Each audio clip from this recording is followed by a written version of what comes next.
काफ़ी भाई ये पूछते हैं वकार भाई डंकी क्या होती है। तो फ्रेंड्स, जब भी कोई इलीगल शख्स इलीगल तरीके से एक मुल्क का सरहद इलीगल तरीके से क्रॉस करके जब किसी दूसरे मुल्क में पहुंचता है तो इसे कहते हैं डंकी। तो फ्रेंड्स, ये वीडियो मैं एक लाइटर मूड में बना रहा हूँ, उससे ये होगा कि आपकी इन्फॉर्मेशन में कुछ इजाफा भी होगा और एक तरीके से एंटरटेनमेंट भी हो जाएगी। तो फ्रेंड्स, चलते हैं पहली डंकी की तरफ। तो फ्रेंड्स, कुछ दिनों पहले फ्रांस की समुद्री सरहद से कुछ वियतनामियों ने अपने सफ़र का आगाज़ किया।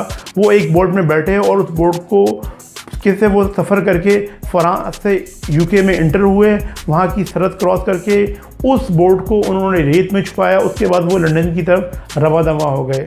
तो फ्रेंड्स, ये जो डंकी हैगी वियतनामियों की, ये जदीद टेक्नोलॉजी से आरास्ता डंकी थी।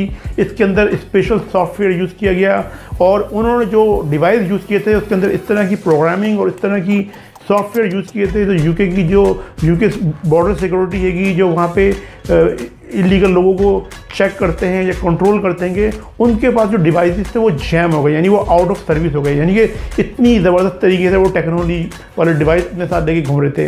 तो जब ये लोग इंग्लैंड में घूम रहे थे तो इनमें से कुछ वियतनामियों को यूके की लंदन में जो मेट्रोपोल पुलिस है उन्होंने इसको अरेस्ट किया, इनसे इन्वेस्टिगेशन करना शुरू की।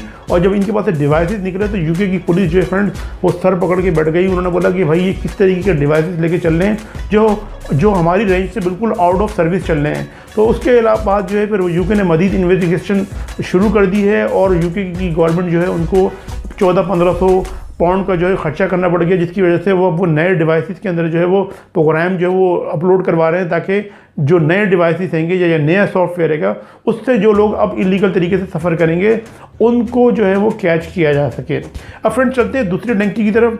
तो फ्रेंड्स, ये दूसरी और तीसरी डंकी जो है ये मेरे अपने ही जानने वालों के साथ हुई थी। तो दूसरी डंकी में फ्रेंड ये हुआ था कि आपको पता है कि जब भी कोई शख्स तुर्की से यूनान के अंदर गैर कानूनी तौर पर दाखिल होता है डंकी लगा के, तो आपको पता है कि यूनान और तुर्की के दरमियान में एक छोटी सी नहर हैगी।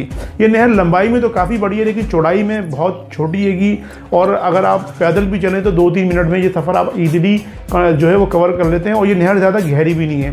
तो जब भी लोग नहर से किश्ती से या पैदल चल के सफ़र करते थे तो वहाँ के जो कैमराज हैं और जो बहुत सारे जो फ़ौजी हैं वो इनको चेक कर लिया करते थे जो यूनान की सरहद की तरफ थे।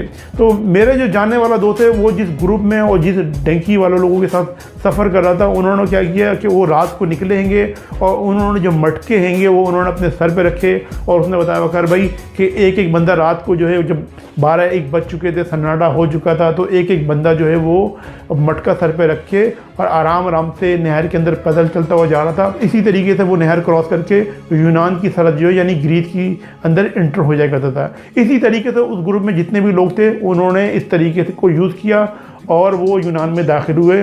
इसके बाद फिर वो एथेंस आए, फिर कुछ लोग इटली आ गए, कुछ दूसरी तरीके से अल्बानिया और बाकी जगहों से वो दूसरे यूरोपियन ममालिक में पहुँचे। तो मेरा जानने वाला है जो कुछ अरसे पहले मुझे मिला, उसने मुझे अपनी ट्रेवल की जो हिस्ट्री है उसने बताया कि वो किस तरीके से तुर्की से यूनान में पहुंचा था। और फिर जो आखिरी डंकी है यानी कि जो तीसरी डंकी है, ये मेरे बहुत ही अच्छे अजीज़ हैं, उनके साथ हुई थी, मेरे भाइयों जैसे हैं। उनके साथ ये हुआ था कि फ्रेंड्स वो चेक रिपब्लिक से जर्मनी की डंकी लगा रहे थे और ये उस वक्त की बात है कि यानी ये वाक़या मैं आपको बता रहा हूँ ये 20 साल पुराना वाक़या है, ये चेक रिपब्लिक का है। बाकी जो मैंने 2 वाक़ये बताए आपको, इंग्लैंड वाला और जो यूनान वाला, ये हाल के वाक़ये हैं।